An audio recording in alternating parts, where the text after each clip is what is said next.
Ignore the noise of my dogs having a drink in the background. They are thirsty little creatures. Or not so little. Come here, Crypto. Come on. Come on. Hey, Los. You want to be up here? Okay, move, Jane. Yeah, Jane decided she wanted to show herself to you. Crypto. Dwayne, where are you going? You want up here? Come here. I'm not over there. I'm not over there. Come here. Come here. Come here, buddy. What, can you get up over there? Come on. Over here. Up. Okay, you ready? Are you ready? 1, 2. Oh, I'm sorry. Hang on. No, don't sit down. One, stay up. 1, 2, 3. Up we go. Okay. Now the furry things are on the bed. Oh, hello, Crypto. Ow! Thank you. I needed to get tail whipped in the face this morning. How did you know? Life with animals. So much fun. Hello. Yes. I was listening to the radio on my way back from taking my client to his day program where he learns life skills. And that new Kane Brown song, Backseat Driver, came on, and he has a lot of good points. Yeah, country music, blah, blah, blah. Whatever. But he has a lot of good points in there. And why does my kid have all this time to wonder why squirrels have houses and trees, and why honeybees have stingers and things like that? Why does she have time to figure that stuff out? Why does she have time to sit and wonder about that? It's because he's busy driving while she's busy experiencing the journey. Too often, we as adults, we get too tangled up and too tied up in getting from point A to point B that we completely forget to experience the journey. And we need to get back to that, because we take ourselves too seriously and we get ourselves too tangled up in doing what we should do and what we think we should do. If you got any kids in your life, you know that sometimes they be dark little bastards. Hey. Hello, Rana TV. Welcome to the channel.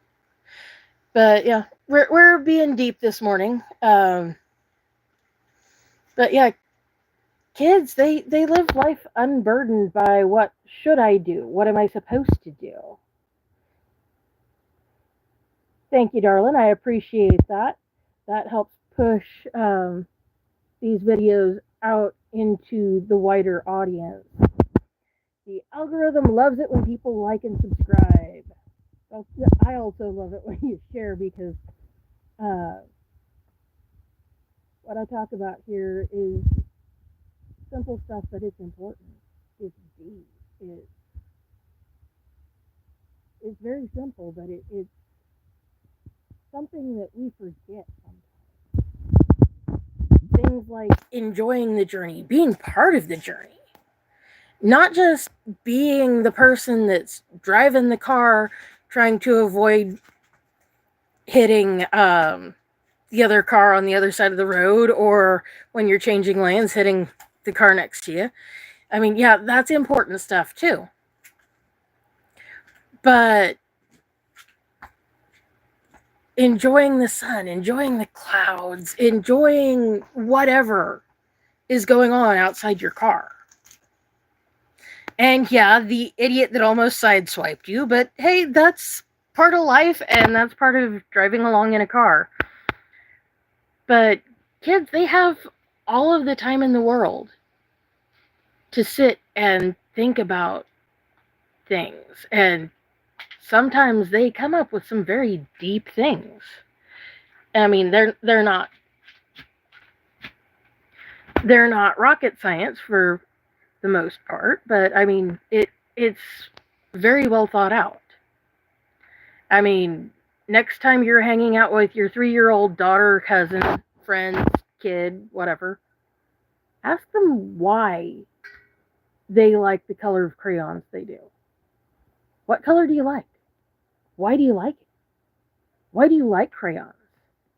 What's cool about it? What's interesting? Do you like the smell? Is it the way it feels in your hand?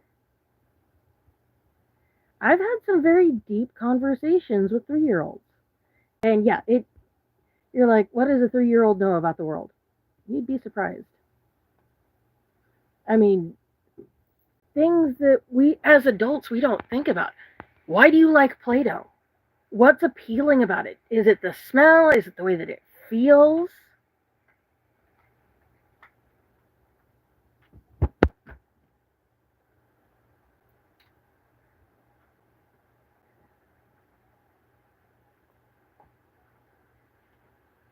Sakadik, is that correct?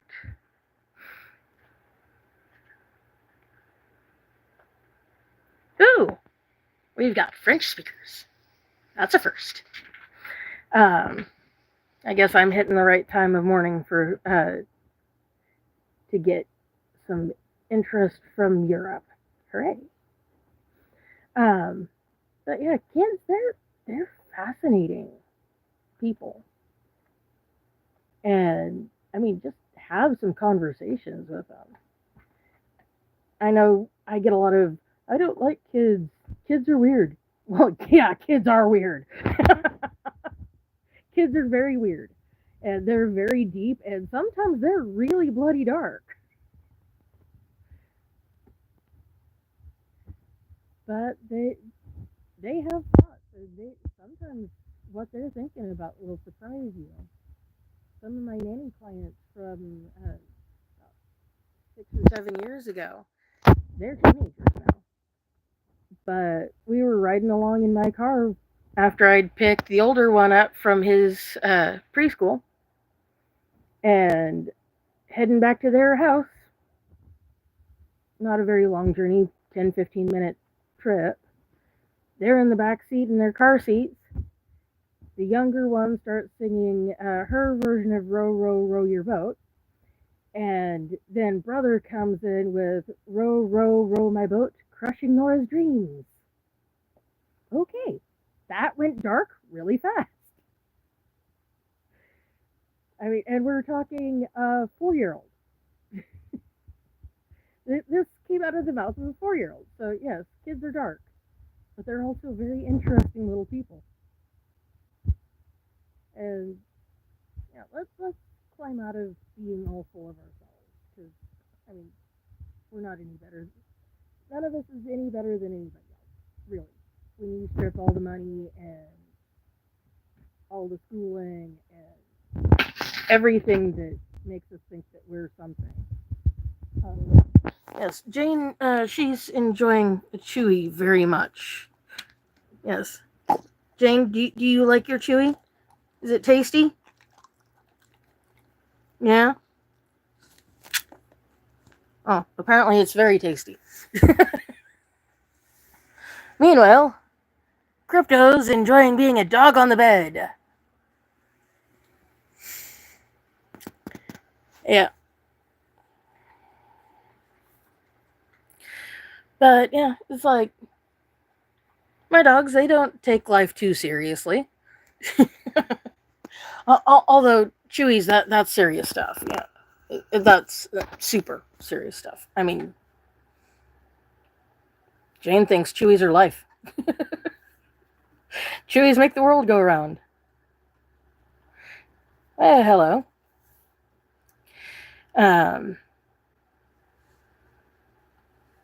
But yeah, the reason why I work with kids is I think they're fascinating people. In fact, Nothing against current company.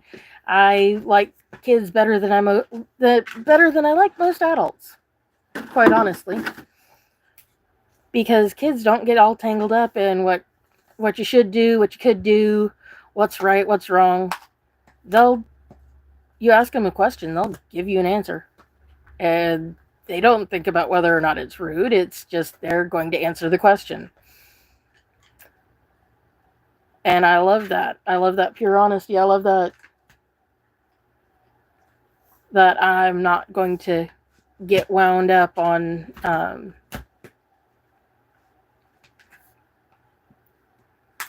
what society expects from me. I'm just going to do what I feel is right. We should do that more often, actually.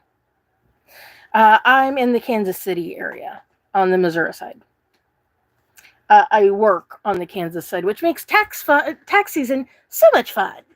And yeah, I know taxes are due in a couple of weeks.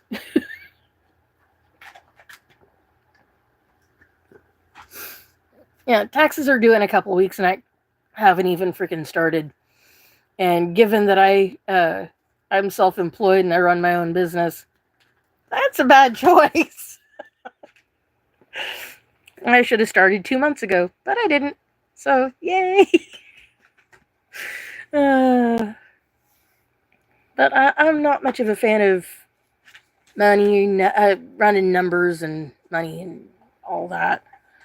I'm more into the creating of stuff and teaching people about life, the world. That's why I work as a nanny. Actually, that's why I work with the young man that I work with.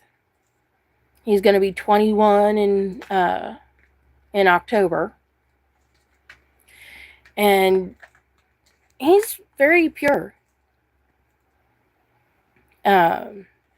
He has himself a very dark sense of humor. But he lets you know when he thinks something's funny. And if you think you need a lot of words to be able to communicate an idea, you don't. This young man, he only has a very small vocabulary that he uses.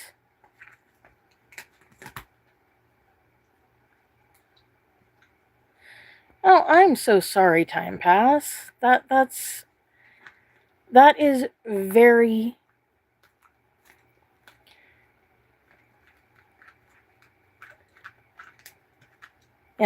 I'm sorry that you're having to deal with that. That is not fun. That's not okay.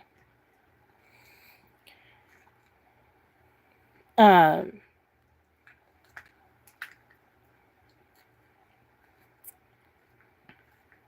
hope things get better for you. I really do, because that's not fun.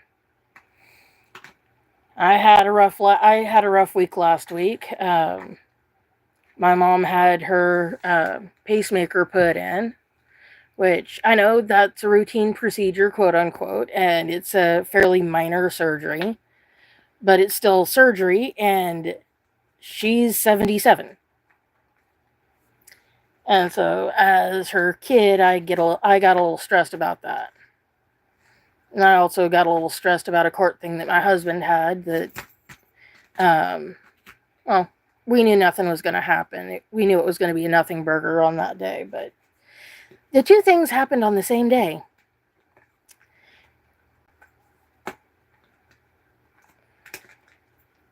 Oh, that's okay.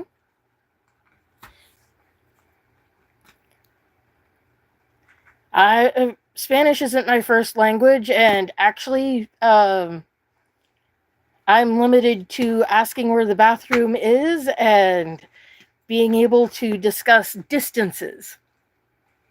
So, yeah, you're doing better than I am. I understand more Spanish than I can speak, so that don't feel bad about it at all. And well, being that I'm in Kansas City, we do have a very large Spanish-speaking population. Even that we're as far from the Mexican border as we are. I think we're some 9-10 hours drive from the Mexican border, but there is a very large Hispanic population here in the Kansas City metro.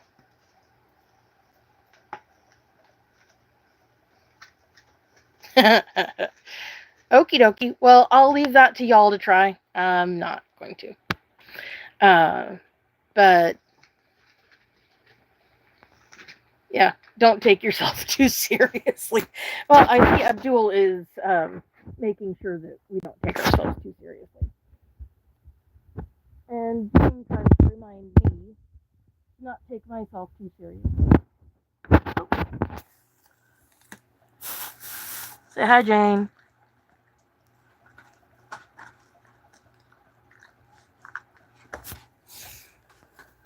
Jane's just a dog being a dog, and behind me there's a cat being a cat and doing the things that cats do.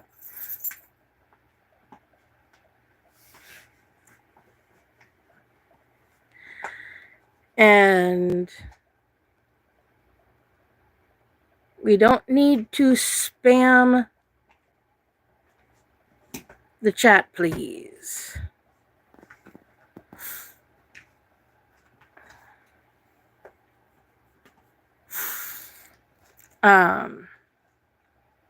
Yeah, if we can not spam the chat, that would be awesome.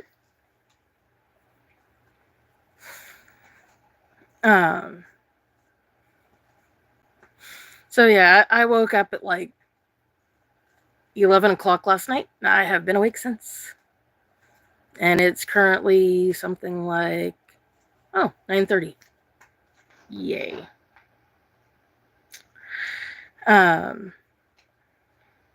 So yeah, I've been up since then. Haven't had a lot of sleep since then, and I had to go to work with very little sleep. The joys of living with chronic pain. And yeah, mommy's little helper, cyclobenzaprine. It's a wonderful muscle relaxer that makes my life so much better. I wish I didn't need the muscle relaxers. I wish I didn't need the pain medication, but you know, nerve damage and the aftermath of back surgery kind of make that a necessity occasionally, especially the last couple of days we've been having. We had a major thunderstorm last night, or night before last, Saturday night. Sorry, I have very limited concept of time. I don't really track time all that well. I have some 20 timers and alarms set on my phone. And I have lots of reminders in my calendars that go off. I've got 3 different calendars, and I've got tons of reminders in all of them that keep me on track. Like, I've got my therapy appointment.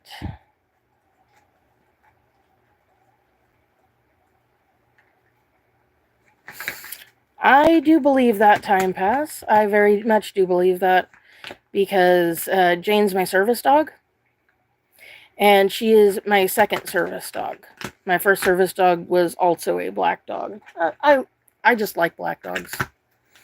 They're not very popular here in the U.S. I don't know why. Because I like them. I think they're awesome. But she's a great... Oh, really? You thought I was going to take that from you? I don't play the stupid games Daddy does. Oh, Wicked Wonders. Okay. Hello to you. But yeah. She definitely does a lot to help me and keep me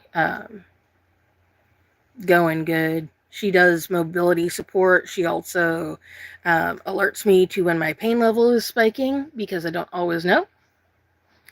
I can't always recognize it, because when you live with chronic pain, you learn to ignore a certain level of pain.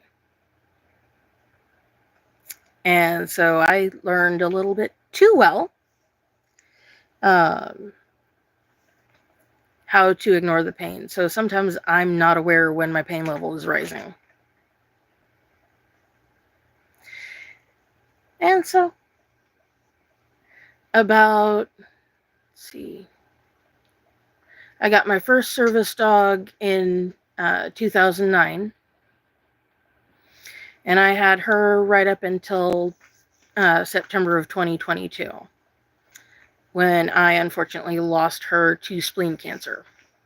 And the sad thing about spleen cancer is you don't know that they've got it until they're about dead. So I had about 4 days to spoil her and love on her and try to get her to recover, and that wasn't enough time. I mean, yeah, there was stuff that could have been done. We could have done surgery to remove her spleen. We could have put her on chemo or radiation or something like that. But you also have to think about the fact that she was 13. Which, I mean, that doesn't seem like it's really old, but she'd been through a lot. I mean, it's a hard job to be a service dog. And it's a decision that these animals make every single day. Every day they have to decide, do they want to help me or do they not? And because, in my experience, animals are far more compassionate than human beings, they choose to do it every day. But it also takes a special kind of dog. They have to have a high IQ, and they also have to have a high EQ. Of course, intelligence quotient, IQ. EQ is emotional quotient. That's their want to. That's how interested are they in you. How much interest do they have in what you need and what you want? I've seen dogs that they were sweet as sweet got, but they weren't. They just weren't very bright. I mean, and there are plenty of people out there that aren't very bright, but they're sweet as hell. But just like those people, those dogs that are sweet but not terribly clever, there's just some jobs that they aren't fit for. And service work is one of those things. If they're not real smart and they're not real into helping you, you can teach them everything you want, but they won't ever use it. And my first service dog, she was a Cocker Beagle mix. She was about 30 pounds and fluffy as you can get. She was so fluffy. But she understood that I had problems, and she wanted to help me.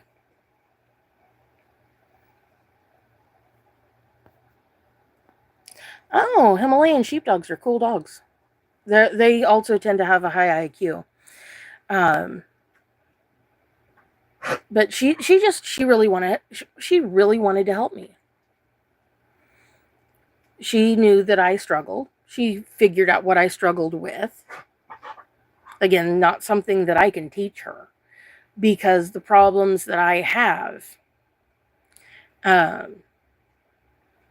not something that you can teach.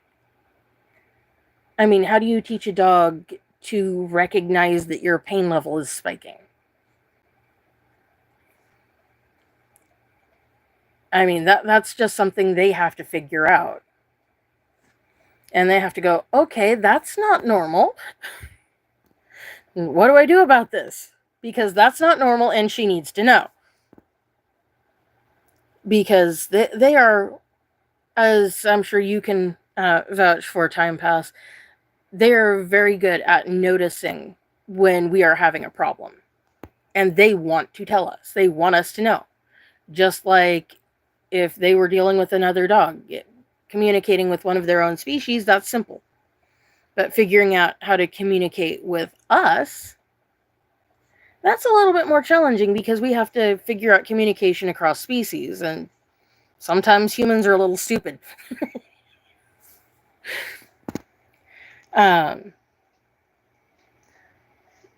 But that's the first step in being able to have them communicate what they're noticing.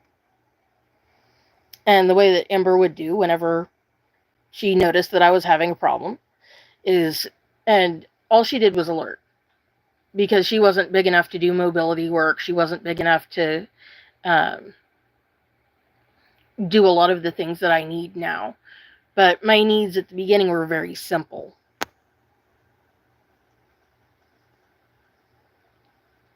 Yeah, that's true. Actually, when you've got a lab mix, there's a lot that you don't have to teach them. There's just stuff that they instinctively know.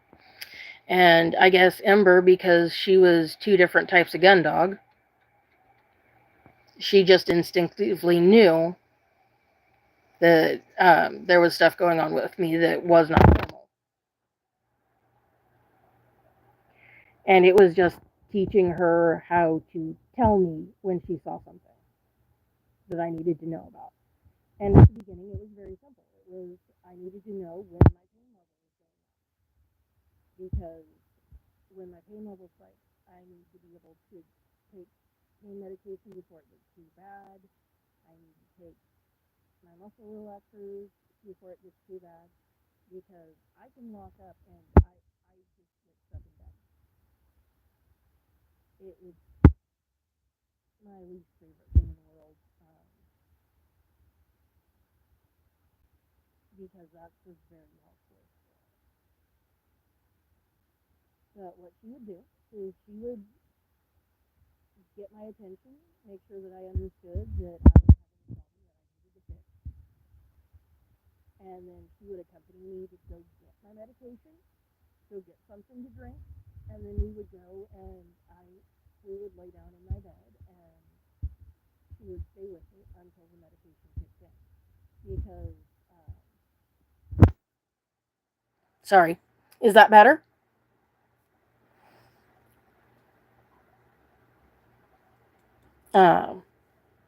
Well, she would stay with me until my medication kicked in because I have issues with anxiety. Yeah. And, okay, awesome. Thank you. And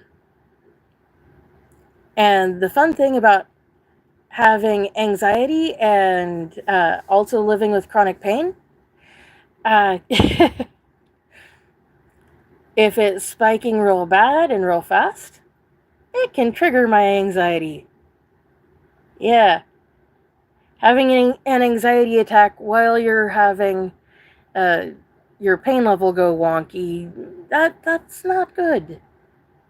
That's not a fun thing to have happen.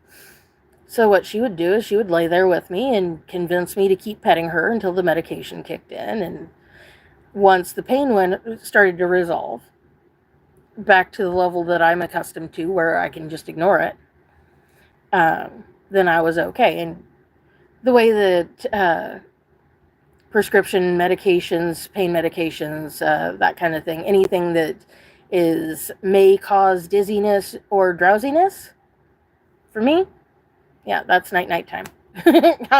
I'm not going to be awake for a whole lot longer after I take that.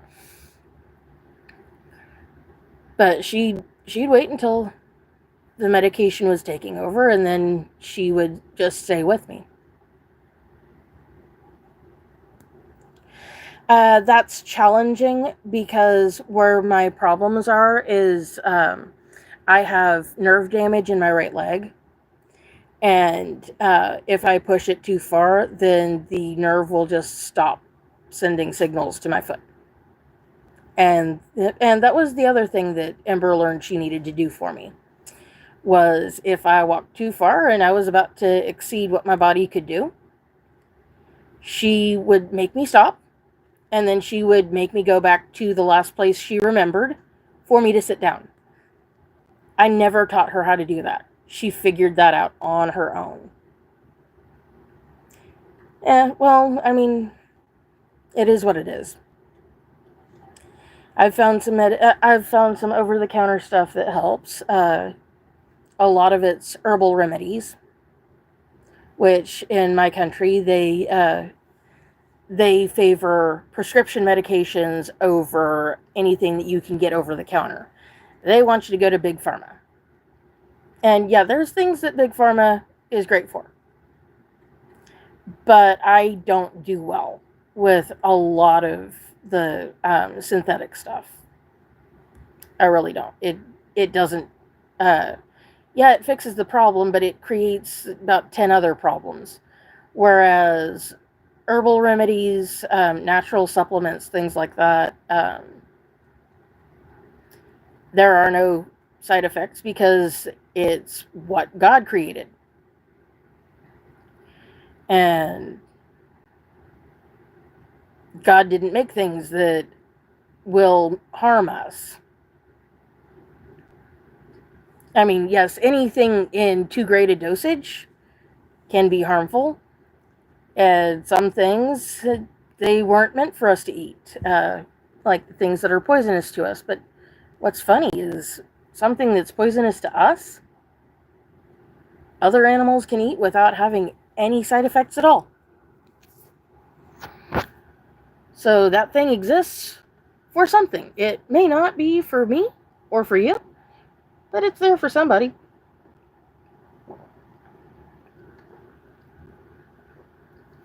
I mean, cattle can eat things that humans can't even think about digesting.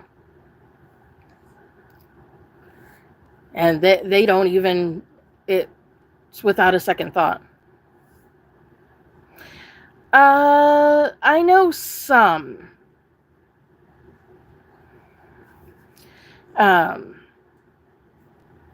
I do a lot of herbal supplements from the grocery store. I know a lot of that stuff isn't the highest potency, but most of the time I don't need really high potency. I just need not Big Pharma. Because some people can take the pharmacology stuff and not have a problem, but it just really messes with me bad. Oh. Say hello, Crypto. Yes. Am I okay? We're good? Okay.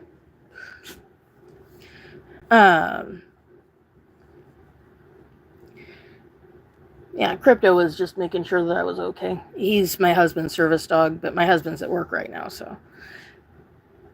Crypto's staying with me and keeping me out of mischief, or trying to. He's trying to keep me out of mischief. It is challenging because I am a willful creature. And actually, that was something that Ember dealt with a lot, was me being stubborn and her having to tell me 2 or 3 times to deal with myself instead of just the once. And the way that it would start is she would make eye contact with me from across the room. She never made eye contact with me unless she was trying to get my attention. That was the only time she ever made eye contact, was when she was trying to get my attention. So she'd make eye contact. That's, hey, check yourself before you wreck yourself. That's fix your problem. And then if I didn't do anything about it, because she'd sit there and she'd watch me after she told me the first time. If I didn't do anything about it, then she got a little bit closer. She'd go half the distance, and she'd make eye contact, and she'd made sure that she had my attention, and she made sure that she was making good eye contact with me. And then if I still didn't do anything, then she'd get right up close to me and almost climb up in my lap, get up on me, which she knew we don't do that because my mobility and my balance is really bad. It's been bad since since my back decided that it didn't like me anymore. I mean, that's the best I can say, because my neurosurgeon couldn't tell me why.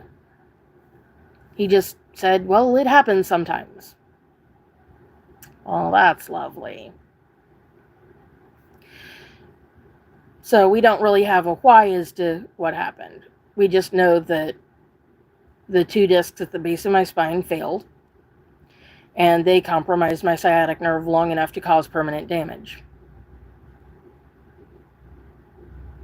And that's the most we know about what happened and why. But mostly what I'm dealing with now is the aftermath of all of that, and having had back surgery. Yes, there are trainers for service dogs. You can have one professionally trained. I usually, with Ember and now Jane, we've trained them ourselves. It's a little bit less expensive that way. I mean, professional training is, if you can afford that, do that. But a lot of what I deal with from day to day isn't really something that you can teach a dog, at least not easily. They mostly have to live with you and get to know you as a person, so that they can kind of figure out what your baseline is and when you're starting to not be okay. They learn what your okay is. At least my dogs have. And they basically figure out that they need to tell you when you're tending to not be okay. Which, this last week, I've been very not okay for the most part.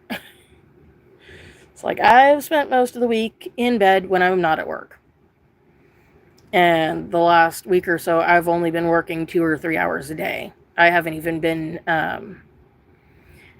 really been working on my leather crafting, because the flesh prison says no. And when the flesh prison says no, you better listen, or you're going to get yourself in trouble. At least that's the way it works for me. And it's just how life is. The most important thing for you to teach any dog that you want to use for service work is that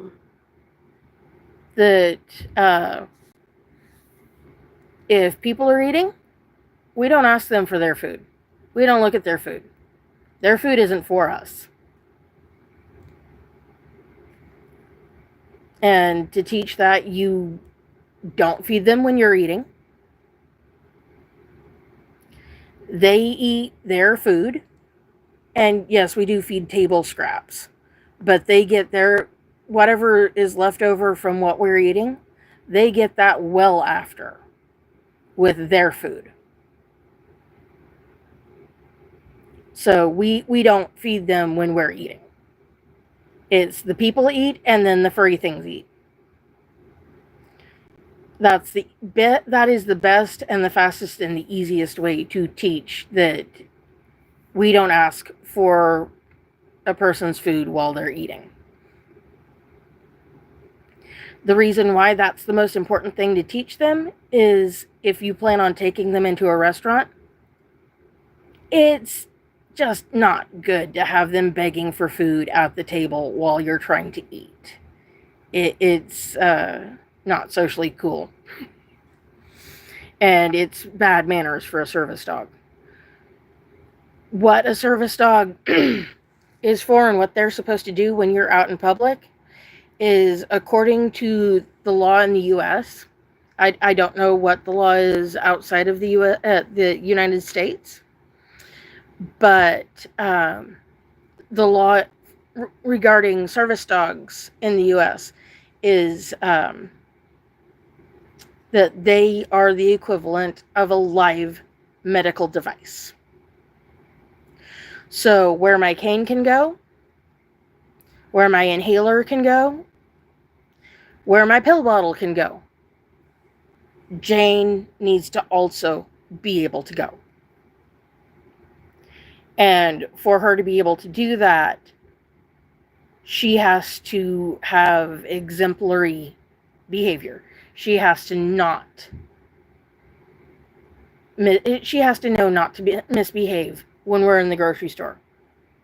We don't go chasing other people in the grocery store. We don't run up and jump on somebody.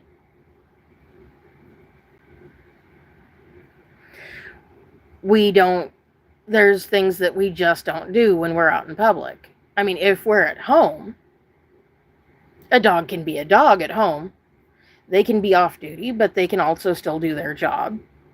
Jane's very good about doing her job, except for right now when she has. Whoa. Where is she? There's my puppy. She has decided it is nap time.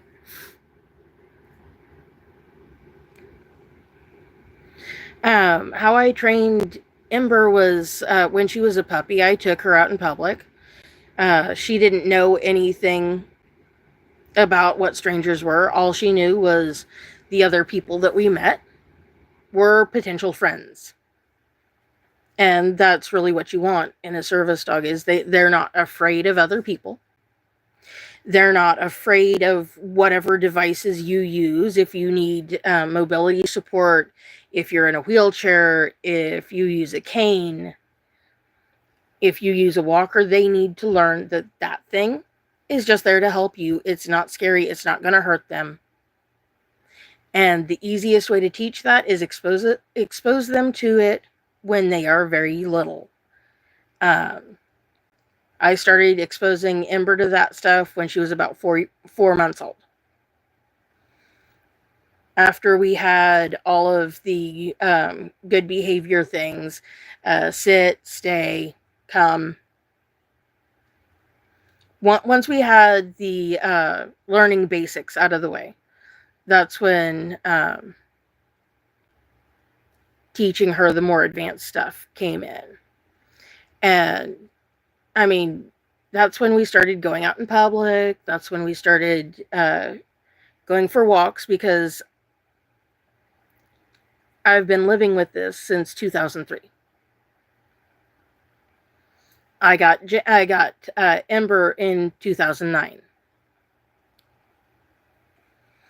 And so that in those early days, I didn't need a lot of physical support. I could get away with, when I went out in public, using a cane. When I needed a little bit of extra support, really, Jane, using a cane, using a walker, things like that, I could get away with that. But as I've gotten, with nerve damage, you're only ever going to deteriorate. You're not ever going to get better. So wherever you're at when the injury happens, once you're past that initial where things are going to improve as much as they're going to improve, and that average is about a year to a year and a half. Once you are out of that time frame where you've improved as much as you can, you've done everything you can to improve, from that point on, you're only ever going to get worse. Especially if it's something like what I deal with damage to my sciatic nerve in my right leg.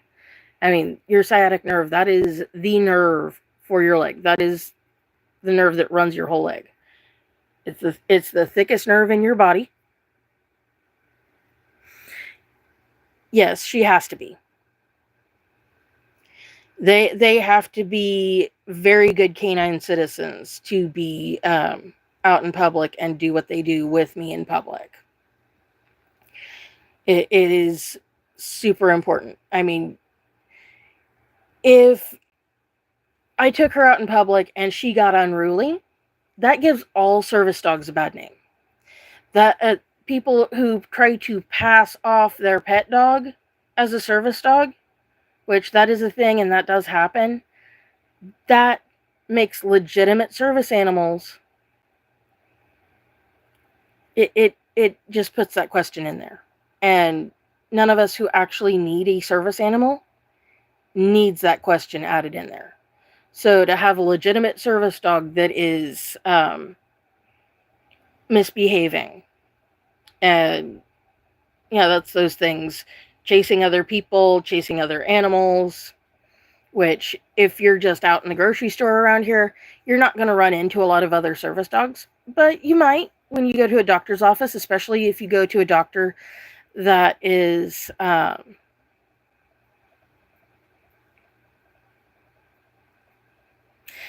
she doesn't really bark a whole lot. The most she barks is at the cats. She barks at the cats and she barks at Crypto when he's in her way. I live in Kansas City. I was born and raised in Oklahoma, in the area that they call Green Country, just north of Tulsa. Actually, that's where my husband's from too. He's from a little town called Nowata.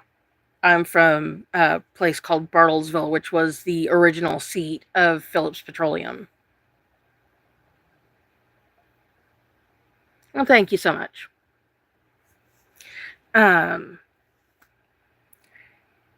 But yeah, having Ember and having Jane has done a lot for me. Without them, I would be in a wheelchair now. I would absolutely be in a wheelchair now if I hadn't had Ember and I didn't have Jane.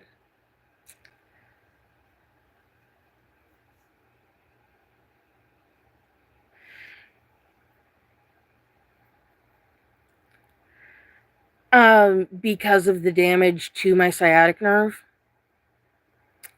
At one point, before I got Ember, I was pushing myself regularly to the point of being bedbound. Sometimes just for a day, other times, if I really pushed it too far, up to a week. Ember stopped that. She helped me stop that.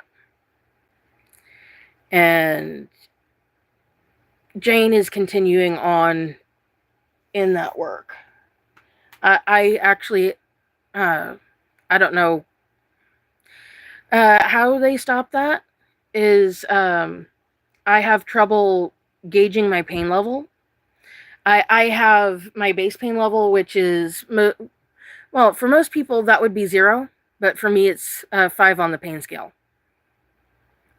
That's my normal everyday, waking, sleeping, doesn't matter what I'm doing. That is where it starts.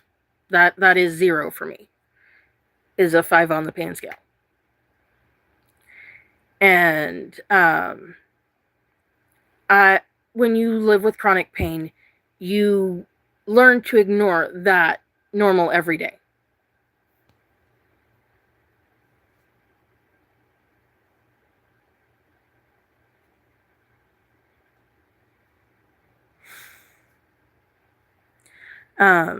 You learn to ignore that base pain level, that everyday pain level. My problem was I got too good at ignoring it. So I didn't always know when I was pushing my body too far. And that was ending me up in bed for up to a week. And I knew I needed to stop that because that was going to put me in a wheelchair much faster. Actually, my neurosurgeon originally thought that I would be in a wheelchair now. Of course, he didn't expect me to walk after I had my back surgery. He thought he was going to permanently cripple me with that. But he didn't. And nobody was more shocked than everybody at the nurse's station. There's a hospital in Oklahoma called the Tulsa Spine Hospital. All they do is head, neck, and spinal.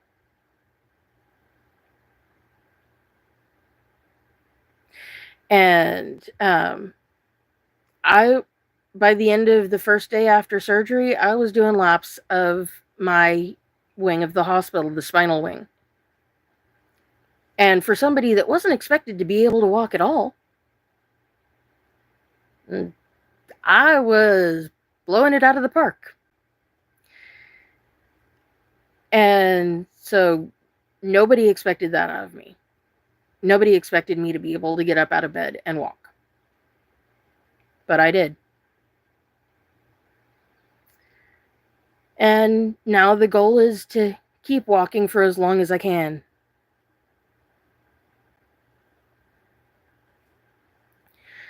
Because, it's... I mean, wheelchair life, it is a life, but it's a very limited life. And when you become wheelchair bound, everything changes. You have to remodel your house so that your wheelchair can get down the hallway and get through doorways. You have to remodel your vehicle or buy a new vehicle that is set up to deal with wheelchairs. And if businesses don't have disability access, you can't get in that business. And I mean, there's just so much that you lose when you become wheelchair bound. At this point, I'm still ambulatory, and I intend to stay that way for as long as I can. And one of the weapons against that is the precious doggy. Yeah, precious doggy. Precious doggy. Oh, grunt, grunt, grunt, grunt, grunt. Yes. She says grunt, grunt, grunt. Which is, hi, I'm having a good day. I'm getting scratches from my mama. Life is good. And she's gotten a little chubby over the winter. Hopefully, if I'm doing good later today and it warms up some, because right now it's only 40 degrees outside, I can take them to the dog park and she can run off her winter chub, because she's a little pudgy. She's not what you would call fat, but she's got a little bit too much weight on her. And the size of dog she is, any excess weight is gonna wear down her hips faster. And the kind of dog she is, that is a concern. Because nothing retires a service dog faster than hip dysplasia. And I need her to be as good as she can for as long as she can, so that she can help me be as good as I can for as long as I can. And so that I can keep talking to all you folks about how we need to not take ourselves so seriously. Live life and enjoy the journey. Because one day my party will end, being ambulatory will be over, and I will be in a wheelchair. That's just the way it is. That's just life. Especially when you deal with the problems that I have. But from now until then, we're going to keep the party going and just enjoy life as much as we can. And today, what enjoying life looks like is a quick trip cup of tea and hanging out with the puppies. And the only thing I ask from all y'all, remember to subscribe, remember to share, remember to hit that fancy little like button so that the YouTube algorithm says, hey, people are watching this person and they think she's interesting. Let's share her with more people. That's really what that's all about. It's free, it's easy, and it helps me out. And just in keeping with the theme of this channel, love is free. Anything that's free is good. And love is a free thing. And love is something we need more of. And we need to take care of our mental health a lot more than we currently do. And the first step is knowing that you are enough exactly as you are, and knowing that you are loved and you are awesome exactly the way you are.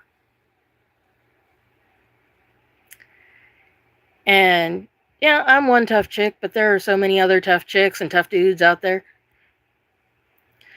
My mom was showing her tough chickness last week. She's going like a champ. And the only thing that I ask from y'all, besides the like, subscribe thing, is go do something to make somebody else's day better. Doesn't have to be big, doesn't have to cost anything. Holding the door open for somebody. Let somebody in front of you in traffic. Takes 3 extra seconds. Doesn't cost you anything. Yeah, you might be a little bit later going wherever you're going. But sometimes that one little thing is all somebody needs to have a better day. If you've got the money, the person in front of you doesn't have enough money for their groceries, help them out. Because that means so much that you can't even fathom. So go out and make somebody's day better, and remember that you are amazing and awesome in the way you are, and that I love you, and that you are beautiful. Go share that love and that joy with other people. Because when joy is shared, it multiplies. And the world could use so much more of that. I'll see you next time. Have a good day. I love you guys. Bye-bye.